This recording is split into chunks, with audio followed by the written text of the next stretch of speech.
Olá, bem-vindos a este anti-tutorial de ilustração. Anti-tutorial porquê? Porque, ao contrário da maioria dos tutorials que nós encontramos pela net sobre ilustração, pintura, desenho, a minha ideia com este agora não é mostrar-lhes como se consegue fazer uma imagem do início ao fim da forma totalmente correta, ou seja, todos os passos certinhos, como é habitual encontrarmos nas demonstrações que nós temos de descobrir na net, mas mostrar-lhes como se pode fazer uma pintura ou um desenho, encontrando todos aqueles problemas que qualquer principiante vai encontrar de certeza. Porque o problema com os tutorials que existem na net é que são todos tão perfeitos e fazem tudo tão bem que, na realidade, quando uma pessoa, um principiante, vai tentar fazer o mesmo pela primeira vez, vai encalhar inevitavelmente na maioria dos passos.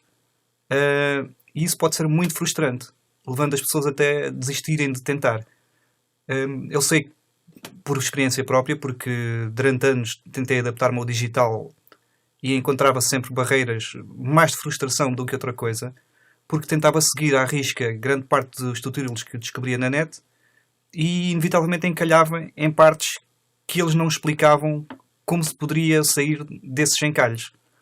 Portanto, a ideia agora é mostrar-lhes como se pode fazer uma pintura, encontrando imensos problemas pela frente, sem qualquer ideia do que iria fazer de início, de modo a que a coisa corra mal de propósito, e tentar mostrar-lhes passo a passo como desencalhar uma pintura e como transformar aquilo que poderia ser uma pintura, um desenho, uma ilustração completamente falhada, numa ilustração bem sucedida.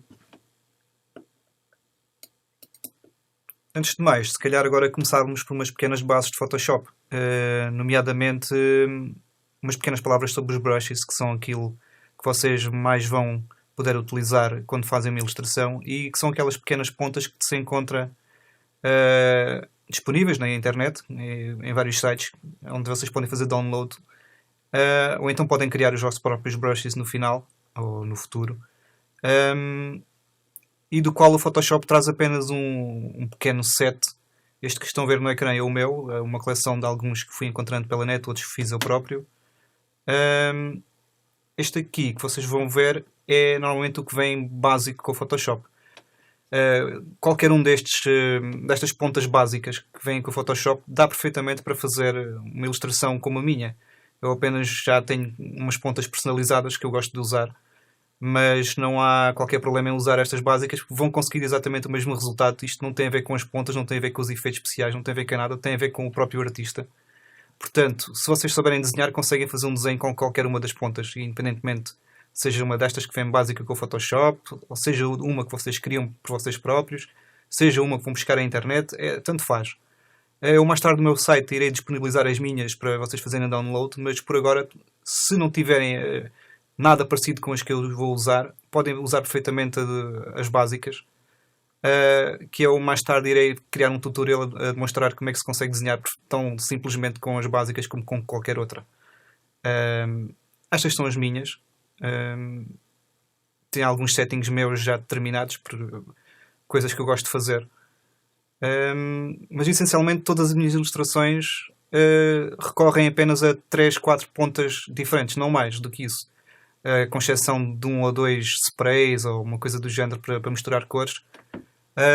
Tudo o que eu faço, apesar desta coleção enorme que vocês veem no ecrã, uso apenas 4 ou 5, 3, 4, 5, não mais do que isso, porque não é preciso. Isto que vocês veem no ecrã é apenas pequenas... são extras. Podem dar jeito, podem não dar jeito, umas dão para fazer nuvens, outras dão para fazer ervas. Não torna o desenho, não faz o desenho aparecer com magia. Não há magia nenhuma. Esta ideia que as pessoas têm que o Photoshop faz tudo, que é só criar uma textura ou qualquer coisa do género e as coisas aparecem feitas, é por ilusão de quem nunca pegou num programa destes.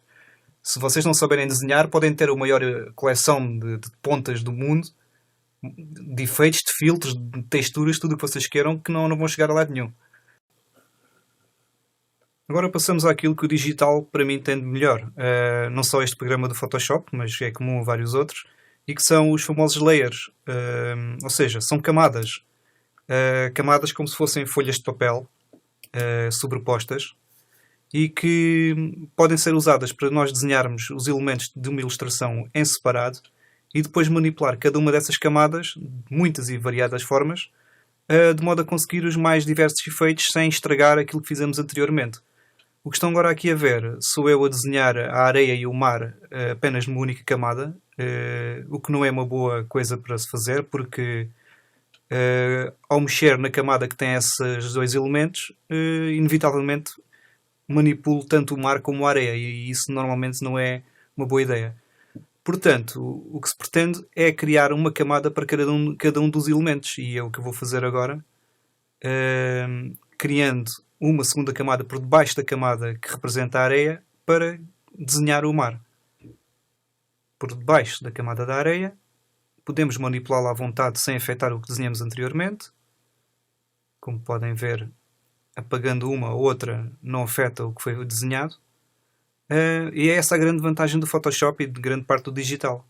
Permite-nos separar um desenho em vários elementos e trabalhá-los individualmente.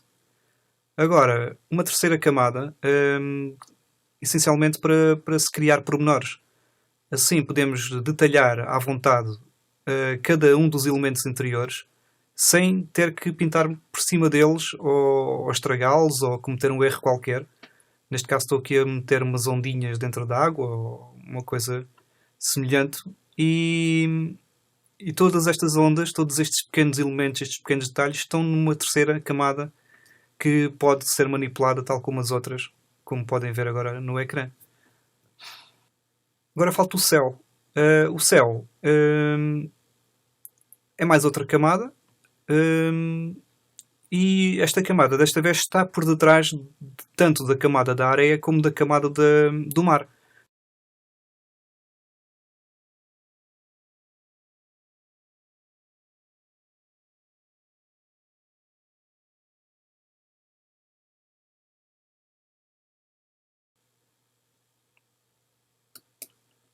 Resumindo, as pontas são importantes, mas se vocês não tiverem estas que vêm no ecrã, que são as que eu uso, podem encontrar o seu equivalente nas pontas básicas que vêm com o Photoshop, e como podem ver, são mais ou menos estas, são quase idênticas. E de qualquer forma também não interessa para a ilustração que vamos fazer que tipo de pontas é que usam, porque vai dar na mesma, depende muito do vosso jeito para desenhar. Como podem ver no ecrã, já estou a fazer o esboço inicial. Escolhi uma perspectiva vista de baixo. Haveria muito para dizer sobre perspectiva, mas isso vai ter que ficar por uma outra lição mais tarde, porque há muita coisa que se calhar convém explicar a quem se inicia nisto agora. De qualquer forma, o esboço que vocês podem ver agora está baseado, vocês não estão a ver, porque está invisível. Eu não o uso, eu não faço qualquer grelha prévia quando estou a desenhar uma paisagem, porque eu já tenho este tipo de grelhas já fixas na minha imaginação, já sei perfeitamente o que é que estou a desenhar. Eu estou a desenhar de acordo com uma grelha. Vocês não a estão a ver, eu também não estou a ver, mas ela está lá. Porque é essa grelha que forma a perspectiva com que estamos a trabalhar. O ponto de fuga, se vocês se lembram das vossas aulas de geometria, está no centro, está mesmo no centro desta imagem, como podem ver agora. Isto é uma imagem quase em túnel, ou seja, só há essencialmente um primeiro ponto de fuga central, que é de onde todas as linhas partem. E a partir destas linhas, daquele ponto central, forma-se toda esta paisagem. Aquelas linhas vermelhas e azuis era aquilo que eu estava a ver na minha imaginação quando estava a desenhar o esboço inicialmente, mas eu não preciso de seguir à risca uma grelha previamente desenhada, porque já tenho isto na ideia, na imaginação há muito, e já funciona em piloto automático nestes casos.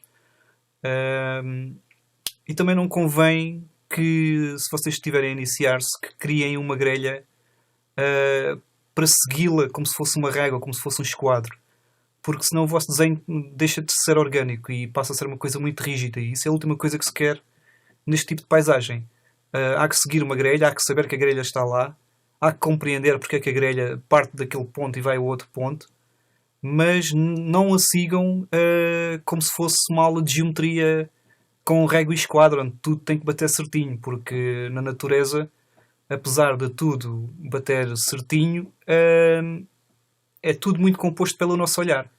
O que vocês estão aqui a ver nesta grelha é um segundo ponto de fuga, um terceiro ponto de fuga. O vermelho é a grelha central, a perspectiva central.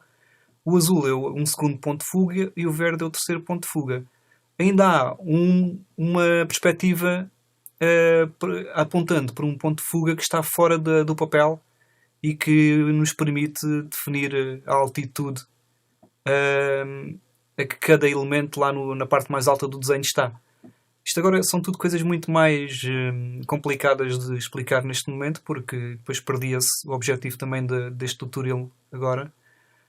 E vai ter que ficar para uma aula posterior, essencialmente sobre perspectiva. De qualquer forma, a grelha foi apenas para vocês terem uma ideia do tipo de linhas que eu estou a seguir. Não se esqueçam que eu estou a seguir aquelas linhas, apesar de não as estar a ver. Portanto, mais tarde irei colocar uma aula sobre perspectiva, uma coisa mais técnica. Para esta paisagem neste momento, como podem ver, todos os elementos que se afastam na distância são mais pequeninos. Se tivesse aqui a grelha sobreposta, haviam de reparar que muitas das linhas tocam no topo de grande parte dos elementos que vêem no ecrã. Parte da cordilheira segue uma das linhas, o topo dali daquelas mesas de canyon natural também segue outra linha.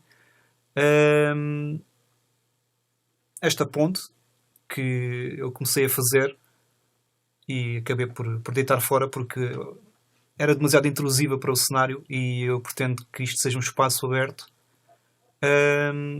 Agora estou a detalhar sem qualquer objetivo. Essencialmente estou a tentar compor a imagem de forma que ela fique equilibrada. E dar-lhe escala também. Porque, se vocês repararem agora... isto é outra das vantagens do Photoshop também. Como isto está tudo numa única camada, eu não estou a usar várias camadas para criar cada um destes elementos, estou apenas a trabalhar numa única camada. Temos a camada do papel, a parte de página em branca, que não estou a usar, e tenho outra camada invisível, onde estou a desenhar todo este esboço apenas numa única camada só. Para dar a escala ao desenho, o segredo de uma paisagem muito complicada, muito complexa, como esta que já se está a tornar, se calhar vocês já estão um bocado assustados, mas o segredo de uma paisagem destas é tratar cada elemento como um desenho simples. E se vocês virem, nada do que está no ecrã é difícil de desenhar.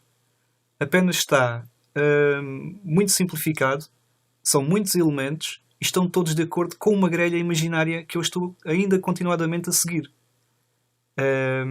E que agora não posso demonstrar porque isto entraria por outro tipo de aula, que, como já disse, ficará para uma outra edição.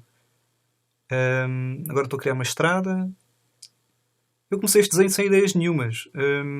Isto faz parte da minha série de desenhos sobre Marte, do que tem a ver com um livro de ilustração que eu estou a criar para um projeto pessoal. E achei que isto seria uma boa altura para lhes mostrar o resultado. Estão agora aqui a ver essencialmente a grelha final que resultou de toda a composição que já fiz até agora. Isto parece muito assustador, mas se vocês prestarem bem atenção, se calhar irão perceber como é que ela funciona. Tem a grelha vermelha que define essencialmente a paisagem, o campo de profundidade. Tem a grelha azul que define o que é que se está quando se olha para baixo e o que está quando se olha para cima. E a grelha verde que suporta todo o resto da paisagem. Agora, neste momento, estava a tentar encontrar pormenores para colocar no cenário. Há que compor o cenário, torná-lo interessante. Especialmente num caso como este, em que são só rochas. A ideia aqui era criar talvez uma espécie de um comboio descarrilado ou algo assim. Passamos agora às sombras, os chamados values, o jogo de luz e sombra, que vai definir aquilo que será depois a base para o vosso desenho em termos de iluminação. E é a coisa mais importante que vocês podem fazer. O esboço é importante, mas os values, as sombras, a luz, a definição de brilho, saber de onde é que vem a luz, saber onde é que fica a sombra, é aquilo que vai criar uma terceira dimensão no vosso desenho e é aquilo que vai criar o volume, vai separar os elementos e ajuda a tornar um cenário muito complexo numa coisa que é agradável para quem está a ver a paisagem. E um desenho pode ser muito simples, muito bem desenhado, mas se tiver os values corretamente aplicados, já é meio caminho andado. Porque quando vocês aplicam a cor, já está tudo o que é sombras e luzes e zonas cinzentas e zonas em meia luz definidas. Vocês não têm que se preocupar em pegar numa cor, escolher cor a cor e tentar reproduzir o efeito de sombra com uma cor específica. Tendo a base cinzenta dos values, das sombras já definidas de início, como eu estou agora aqui a fazer, mais tarde vocês vão perceber o que eu quero dizer quando aplicar a cor. Se tiverem um desenho muito bem desenhado, mas os values estiverem mal aplicados, então o vosso desenho poderá fracassar redondamente logo desde o início. E nesse caso aí, será muito difícil recuperá-lo. Por isso, esta fase dos values é a coisa mais importante que existe quando vocês estão a passar da fase do esboço para a pintura. Porque se não fizerem os values, a pintura vai ser muito difícil. Porque, especialmente num caso como este, em que a paisagem está cheia de detalhes, pintar e decidir na hora, cor a cor, qual o brilho, qual a sombra, qual a tonalidade, quando estiver a aplicar a cor, seria um pesadelo e iria fracassar ou fazer com que a pintura levasse muito mais tempo a ser executada. Assim, acertando logo a partir dos values, será muito mais fácil aplicar a cor e é meio caminho andado. Se os values estiverem mal aplicados, o desenho poderá fracassar redondamente e não haverá maneira de o recuperar. Isto é tudo um bocado complicado ao mesmo tempo, porque na realidade é muito simples. Eu agora continuo aqui a tentar definir ainda o claro-escuro, porque neste momento a paisagem está a ganhar ambiente, mas ainda está tudo tendo por base um tom muito claro. Convém definir mais algum contraste. O truque é, quanto mais perto, mais contraste tem, quanto mais longe, mais difuso está a atmosfera. É como se fosse uma nuvem, uma pequena névoa à distância que torna as coisas mais difusas cada vez que estão cada vez mais longe. Um bom sítio, agora mudando um pouco em off-topic, para aprenderem a pintar a preto e branco neste sentido, um sítio onde é que aprendem imenso é ver cinema daquele antigo, daquele a preto e branco que toda a gente odeia. E se vocês quiserem um filme onde poderão aprender imenso sobre luz, sombra, cor, composição, eu recomendo vivamente que espreitem o antigo Casablanca, porque em termos de luz e de sombra e de exemplo de como é que se pode pegar uma composição de uma imagem e fazê-la funcionar apenas pelo preto e branco, Casablanca é o filme ideal. Até hoje acho que nunca encontrei nenhum filme daquela época que funcionasse tão bem como uma aula de ilustração para quem quer aprender a pintar ou a definir os values neste caso. Claro que o Casablanca é apenas um exemplo, haverá muito mais outros filmes do expressionismo alemão, mas isso já entra por outros caminhos. Recomendo vivamente o Casablanca. O filme é divertido e aprende-se imenso. É um daqueles filmes que dá para fazer pausa só para apreciar a forma como a iluminação está feita e a tentar perceber como é que se aplica aquilo que está num fotograma daquele filme àquilo que se precisa fazer neste preciso momento para fazer com que esta paisagem funcione. E como podem ver, isto está a compor-se. Já há mais elementos bem mais nítidos, já há uma maior variação entre o claro e escuro, e uma tonalidade cinzenta já mantém algumas das distâncias e separa alguns dos elementos. Eu agora aqui estava a tentar criar mais um elemento em primeiro plano, porque, como eu disse, eu não planeei esta imagem, isto foi saindo, e neste momento eu já estava a entrar na minha fase de pânico, mesmo nesta fase. Ou seja, a imagem está gira, os values estão corretamente aplicados, pelo menos na sua maioria, mas a composição falta-lhe aqui qualquer coisa, ou faltava-lhe qualquer coisa. E eu neste momento aqui estava a tentar arranjar mais qualquer coisa em primeiro plano que pudesse fazer a paisagem resultar de forma mais divertida e mais variada para os olhos do observador. Porque há que criar pontos de interesse. Tanto no primeiro plano, como no plano médio, como no plano de fundo. Porque há que saber guiar os olhos de quem está a ver a ilustração da direita para a esquerda ou da esquerda para a direita. E ela tem que estar sempre equilibrada. Nós podemos fazer muito através da iluminação ou através do próprio desenho para guiar os olhos de quem está a olhar para a ilustração até onde nós queremos que a pessoa foque a sua atenção. E neste caso, o que está a falhar nesta imagem é que tem demasiados sítios onde é que uma pessoa poderá focar a atenção. Não tem um tema específico. E inicialmente ainda pensei que o tema seria ali o comboio descarrilado, mas de qualquer forma o desenho saiu um bocado tosco, não está com personalidade, está um bocado... até está demasiado inserido na paisagem. E neste momento eu já estava na fase de pânico porque a paisagem estava bonita, estava com atmosfera, mas estava demasiado confusa porque tinha demasiados pontos de referência. O que eu ainda estive a complicar mais aqui quando tentei colocar agora estas mesas como as cidades lá ao fundo mesmo, o que ainda complicou muito mais o congestionamento da própria paisagem. Até porque a profundidade deste desenho é demasiado enorme e a coisa não estava a resultar. Aqui acabei por tentar criar também mais uma espécie de outro rover marciano, tipo Spirit e Opportunity, que estão agora em Marte, porque precisava de um personagem para compor o desenho. Só que a coisa não estava a correr bem, então comecei a aplicar mais uns values mais pesados para tentar fazer com que o desenho resultasse mais interessante. Mas a coisa não estava a resultar. E isto é aquele tipo de erro que qualquer um de vocês, ao estarem a começar a trabalhar neste tipo de ilustração, vão encontrar pela frente.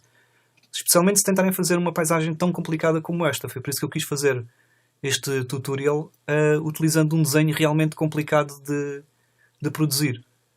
Especialmente para quem está a principiar-se. Quem se está a iniciar. Porque se eu, que já estou habituado a fazer isto, encalhei numa coisa como esta, eu imagino alguém que esteja a tentar fazer algo semelhante. Mas através disto que eu estou aqui a fazer e de todos estes erros que eu estou a cometer, vocês já poderão ter uma ideia do que é que eu estou a fazer para apagar ou para refazer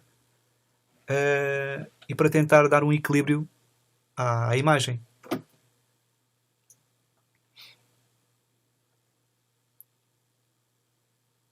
Isto agora sou eu tentar experimentar uns raios de luz, a ver se a composição melhorava, mas nada parecia fazer funcionar esta imagem, que apesar de estar bem detalhada, não tinha nenhum ponto de interesse particularmente interessante, talvez para além das pirâmides centrais, que já estavam a começar a ficar perdidas no meio de tanta confusão.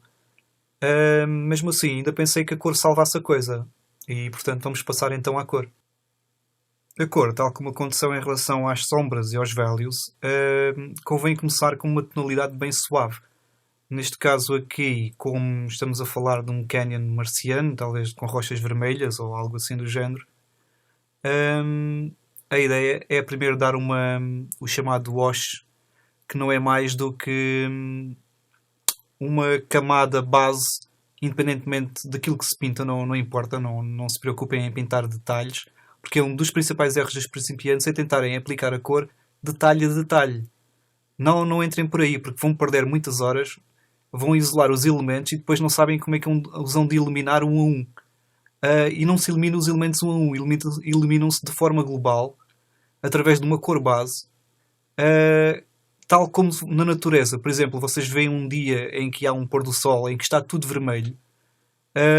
Está tudo vermelho. Não é cada elemento, cada árvore, cada banco, cada bocadinho da paisagem ter sido pintado elemento a elemento. Ou seja, houve uma camada de luz vermelha que veio do sol, talvez refletido nas nuvens, que banhou toda a paisagem com essa tonalidade. E é isso que nós vamos fazer agora para criar a cor base da nossa paisagem.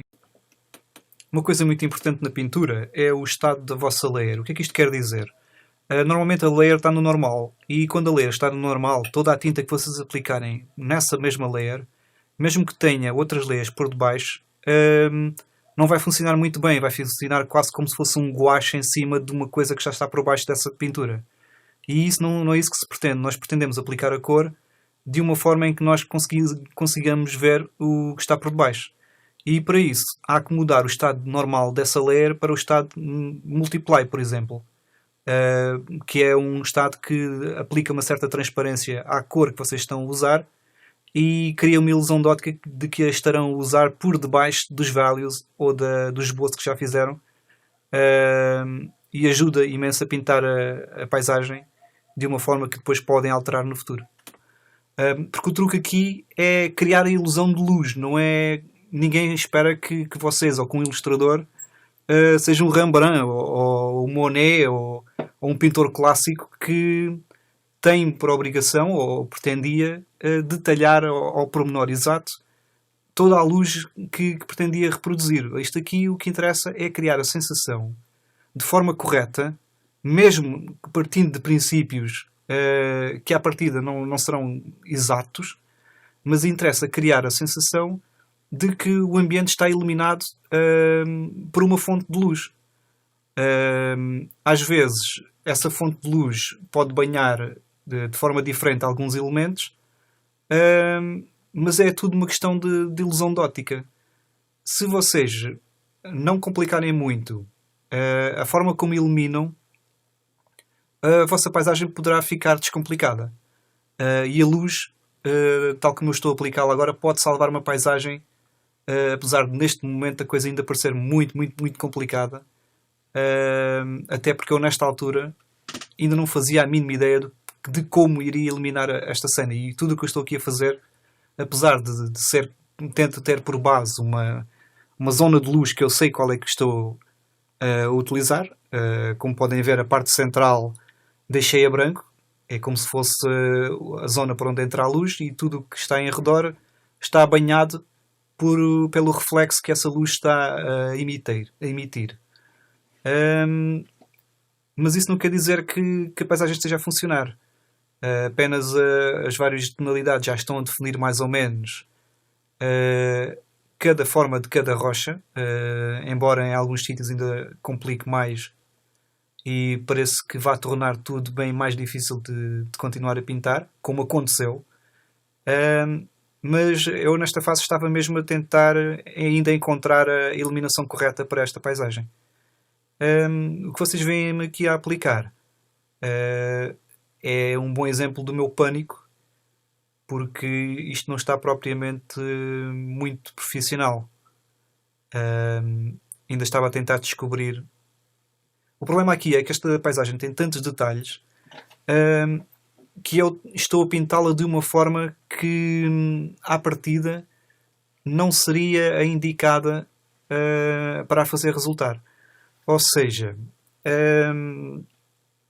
como eu deixei os contornos bem visíveis ainda, isto ainda está com aquele ambiente de banda desenhada, e o objetivo é livrar-nos dos contornos, tornar este desenho, aquilo que era um desenho inicial a lápis, numa pintura sem precisarmos de contornos para nada. E neste momento eu ainda estava a usar os contornos como um guia, e isso faz com que o desenho entre naquela fase de pânico, ou seja, há sempre uma altura em que parece que um desenho não vai resultar. Especialmente nesta fase aqui da primeira aplicação da cor. E neste caso aqui, é isso que está mesmo a acontecer. Eu estava a tentar salvar o desenho, e estava a tentar aplicar as cores de forma a que tentasse criar um contraste quase equivalente àquilo que fizemos com os values. Como podem ver, os values que foram usados inicialmente já ajudaram aqui a definir as sombras da maior parte do cenário, sem nós precisarmos de fazer muito detalhe, ou sem precisarmos de que o ilustrador se preocupasse muito com ir elemento a elemento aplicar a cor nesses sítios. Portanto, aqui, essencialmente, sou eu em pânico ainda. Esta parte aqui do Val, eu inicialmente pensei que queria criar uma parte da paisagem bastante mais vasta, por isso deixei aquele valzinho lá em baixo, que nesta altura já percebi que não estava a resultar. A escala desta paisagem é demasiado enorme, e inclusivamente aquilo que deveria ser uma parte mais difusa, criada pela própria atmosfera, agora ainda mantinha tudo muito nítido. Não estava apenas a aplicar uma cor base. A pirâmide aqui é o que me poderia salvar o desenho nesta altura. Normalmente, quando um desenho entra na fase de pânico e nós não sabemos o que é que vamos fazer para o salvar, convém abstrair-nos de tudo o que está mal na imagem e focar-nos num ou dois pormenores que nós achemos que poderão ser o centro das atenções. E nada chama melhor as atenções do que uma boa textura numa paisagem.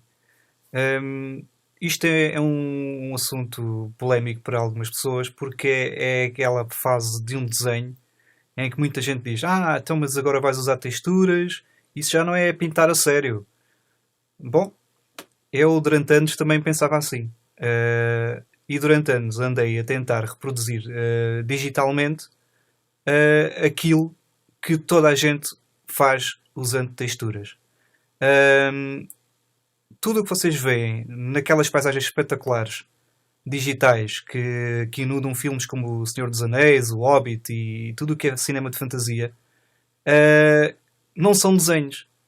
São desenhos, têm por base pinturas como o que eu estou agora aqui a fazer, mas também têm por base uma textura, ou várias, que são aplicadas essencialmente para quê? Para criar a primeira atmosfera. Quer isto dizer o quê?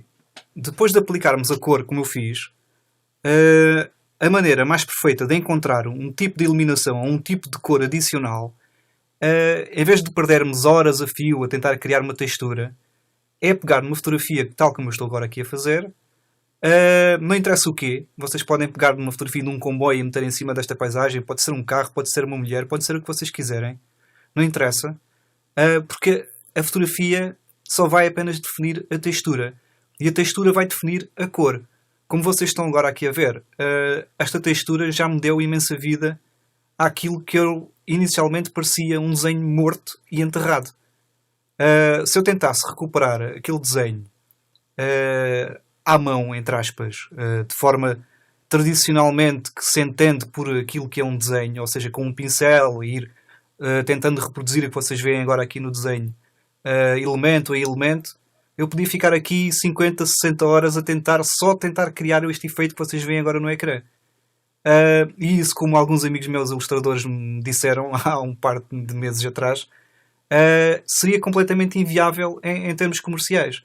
Porque, por exemplo, ao cliente não lhe interessa como vocês chegaram à imagem. A um cliente final interessa-lhe uma imagem bonita. E já não estamos na época em que nós não somos pintores clássicos que dependemos de mecenas que nos permitem ficar 6 meses a pintar um quadro. Portanto, para conseguir atingir esse mesmo efeito de um quadro, ao óleo, entre aspas, o Photoshop permite-nos o uso de texturas e de manipulação. Por outro lado, desenganem-se aqueles que pensam que isto é só chegar aqui, meter uma textura e as texturas fazem tudo por nós. Há que aplicar a textura, mas depois há que saber escavar a textura. E isto quer dizer o quê? Nós, quando estamos a escavar uma textura com uma borracha, como eu estou agora aqui a fazer, Peguei na borracha e estou a escavar os pontos brancos da textura que apliquei. Aqui, neste momento, estou a tratar da pirâmide. Fiz um pequeno recorte porque eu queria... Eu pretendo isolar a pirâmide de uma forma diferente, de forma a poder depois trabalhar a luz de uma forma individual. E, portanto, aqui fiz um pequeno corte na textura que eu estava a trabalhar. Fiz paste, ou seja, repus a textura na mesma posição onde estava, mas noutra camada. E estou então a trabalhar individualmente a textura. Tanto da pirâmide como daquela que eu usei para as rochas. E porquê? Porque isto é a melhor forma de criarem uma luz de forma rápida. Porque se vocês precisarem de fazer para um cliente um livro com 30 ou 40 ilustrações como esta, vocês não podem perder 1 ano ou 2 a trabalhar nas ilustrações de forma tradicional até conseguirem atingir esse nível de qualidade, porque ninguém lhes pede isso. A um cliente só lhes interessa o resultado final. E isto das texturas não é um milagre, não é a solução para quem não sabe desenhar. Vocês, se não souberem desenhar, vocês podem pegar nas texturas que quiserem, fazer as montagens fotográficas que quiserem, que não vão conseguir atingir um resultado satisfatório, porque o objetivo da textura é criar a ilusão de que a textura não está lá. A partir do momento em que vocês não sabem usar uma textura destas, e criam e mostram evidentemente que o desenho que fizeram foi usado com uma textura, o vosso desenho fracassou redondamente. E portanto, pensem na textura como uma cor de uma palete, porque é assim que ela tem que ser tratada. Em vez de estarem a pintar com um pincel, estão a recortar com uma borracha aquilo que foi colocado por uma textura.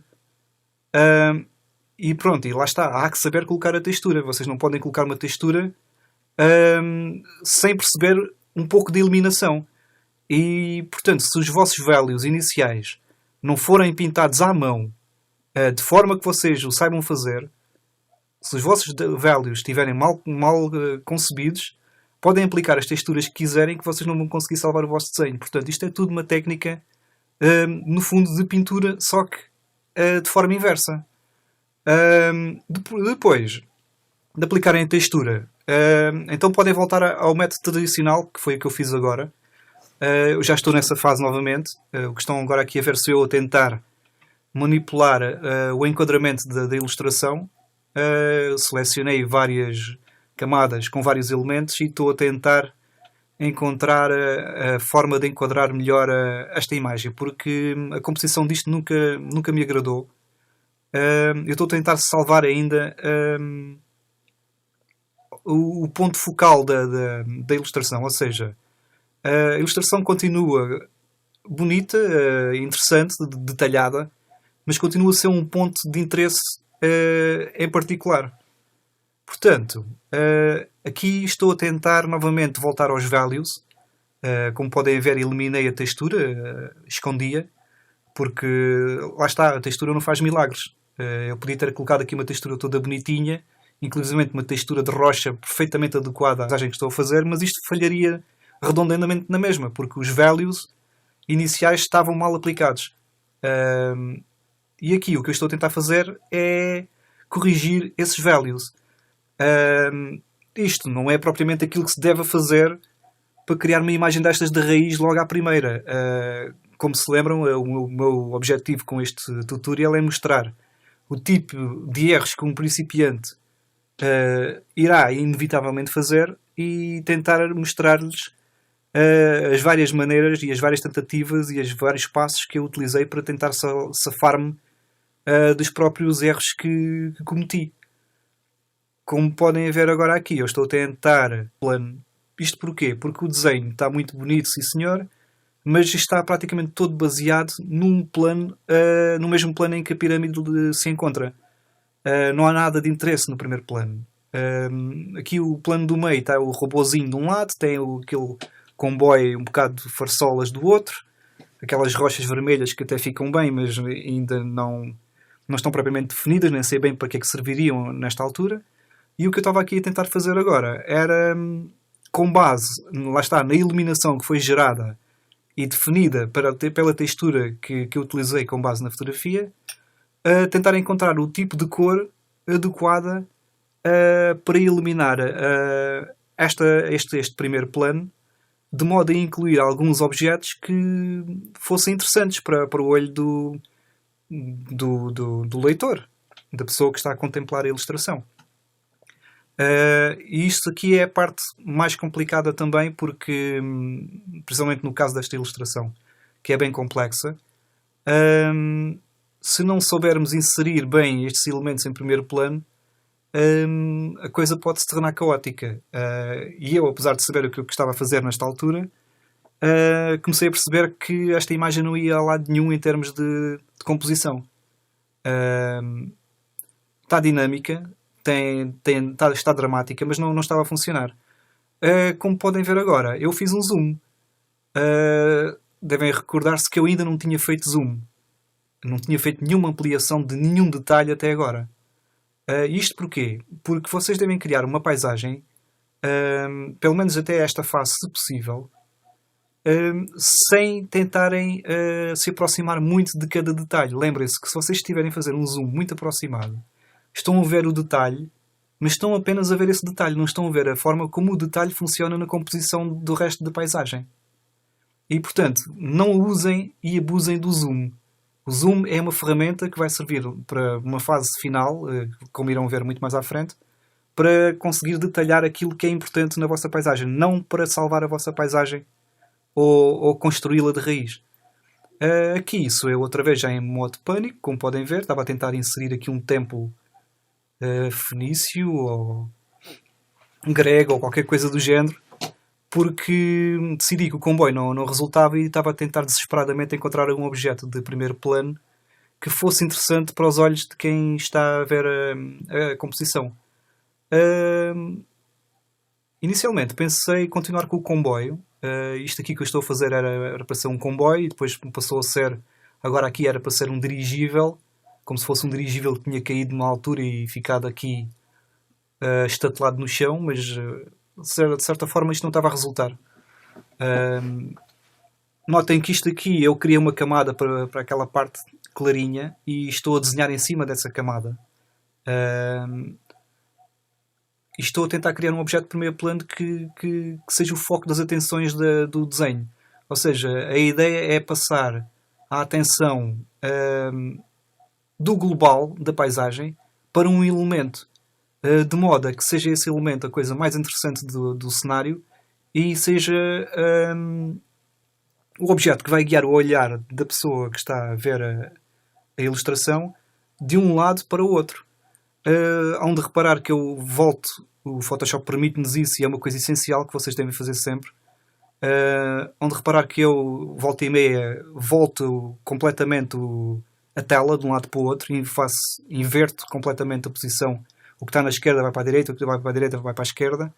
Isto porquê? Porque a maneira de vocês testarem se o vosso desenho está bem feito em termos de perspectiva, por exemplo, é inverterem constantemente o trabalho. Porque se vocês desenharem mal qualquer coisa, quando inverterem para o outro lado, essa coisa fica imediatamente evidente. Irão ver o que é isso que eu vou fazer daqui a pouco aqui com este pequeno dirigível que entretanto passou a comboio, que daqui a poucos segundos eu tive a ideia de o transformar numa nave. Aqui ainda estava na fase de comboio, ainda não sabia bem o que havia de fazer com ela. Isto aqui, estou a usar outra técnica diferente, onde de notar que eu não fiz qualquer esboço para criar este objeto. Não me baseei em nada, foi por imaginação. Não tem esboço e estou a utilizar técnicas de pintura perfeitamente tradicionais. Ou seja, é tudo com base na forma, no shape. Não fazia a mínima ideia que eu estava aqui a desenhar. Estava a tentar criar algo que fosse interessante. E só precisava de uma base porque sabia que eu iria aplicar novamente uma textura aqui em cima. E precisava de uma base. Lá está, estou a aplicar os values aqui também. Já estou a definir algum dos brilhos para lhe dar logo alguma ideia de luz e de volume logo a partir do início. E a ideia também não era perder muito tempo a detalhar este elemento, porque se perdemos horas a detalhar cada elemento como este, daqui a pouco a ilustração é apenas sobre este elemento e nunca mais fazíamos mais trabalho nenhum. Portanto, aqui estou eu completamente a pintar como se fosse ainda no método tradicional, e a preparar todo este objeto para depois ser aplicado a uma textura tal como fiz para as rochas. Não por uma questão de não saber como é que se pinta a textura, mas por uma questão de tempo e por uma questão de homogeneizar também a iluminação que nesta altura já está a receber do resto da paisagem. A ideia é que a nave fique numa penumbra, com esta cor cobre. O que me iria criar, criou-me aqui novamente outro problema, que é agora o lado esquerdo da imagem chama demasiada atenção, e aquilo que de repente era o foco da atenção da paisagem passou a ser secundário. As pirâmides já não são o centro das atenções. E inclusivamente aqui a parte do lado direito também não está a resultar muito bem. O que estão a ver agora aqui sou eu de volta às texturas. Como podem ver, não me preocupei sequer com o tipo de textura que usei. Lembrei-me que tinha esta aqui. A minha ideia neste caso era criar uma nave espacial já apodrecida, talvez de um material que nem sequer é metal, algo alienígena, uma coisa semelhante a madeira. E lembrei-me que tinha aqui uma fotografia com este tipo de textura que poderia ser útil. Este é dos raros momentos em que eu acerto logo à primeira, e por acaso gostei bastante da forma como a nave ficou a ser texturizada. Vocês aqui não têm bem a noção, porque a resolução deste vídeo é mais pequenina do que com aquela que eu trabalho, mas vão perceber agora, a pouco e pouco, que a textura vai ganhar vida e vai dar a imensa personalidade à nave, fazendo aparecer, lá está, que vocês, se eu não lhes dissesse, vocês nem tinham reparado que eu tinha usado uma textura para criar esta forma. Portanto, o truque das texturas é não abusar delas, usá-las no sítio correto, mas usá-las de forma a que elas sejam um auxiliar da pintura tradicional e não um substituto. Porque se vocês não souberem pintar de forma tradicional, a vossa textura não vai funcionar. Até porque, para ela funcionar, não é só aplicá-la. Vocês vão de reparar que eu estou com muito detalhe agora a trabalhar esta nave, porque vou ter que escavar a textura nos sítios certos. Há que saber quais são os sítios certos onde se consegue escavar a textura. Vou aplicar luzes no sítio certo, brilhos. Não posso exagerar nos brilhos, porque senão a textura perde-se completamente. Portanto, isto é tudo uma questão de equilíbrio. E isto é o tipo de coisas que eu não consigo explicar, que não se ensina. É por isso que eu quis fazer este vídeo, para vocês terem uma ideia daquilo que vocês poderão fazer também. Como podem ver, estou aqui a tentar realçar alguns pequenos pontos de luz.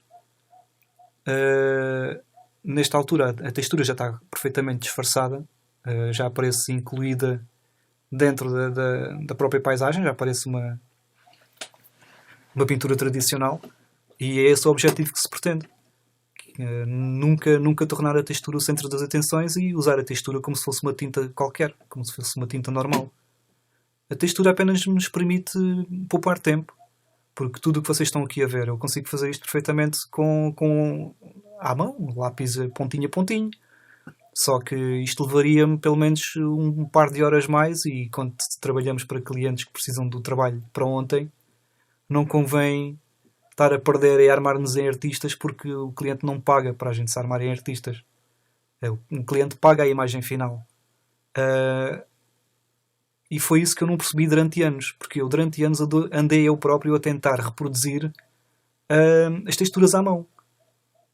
E claro que tentava e falhava redondamente, porque nesta era da ilustração digital, usando esta técnica que toda a gente usa, alguém como eu, que estava a tentar reproduzir isto continuadamente à mão, era óbvio que falhava, e eu continuava a insistir porque sempre tinha aquela ideia de que estava a fazer batota. Até que alguém me abriu os olhos, essencialmente, e também vi alguns tutorials na net e falei com alguns ilustradores que me explicaram que eu não tinha que ter este preconceito, porque é assim que o mundo da ilustração digital funciona. Muito bom se soubermos desenhar, é excelente, é essencial, percebamos o que estamos a fazer.